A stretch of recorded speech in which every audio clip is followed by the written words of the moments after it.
Исламдағы әйелдің орнын білмейді көп адам. Үйіне апаратта әйелін қамап қояды.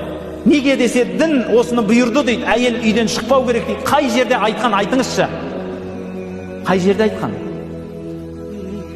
Пайғамбарымыздың жанында соғысқа да барған әйелдер. Жара таңу үшін. Жара таңу үшін дегенде ойлаңыз, тек қана өзінің күйеуінің жарасын таңып беріп жүре ма? Енді қалғандарды ұстауға болмайды ғой, қалғандармен араласуға болмайды ғой деп. Жоқ. Қайсысы жарақаттанса бәрібір сүйреп алып келіп жарасын таңып береді. Пайғамбарымыздың мешітінің жанында кішкентай медицинский центр болған, білесіздер ма?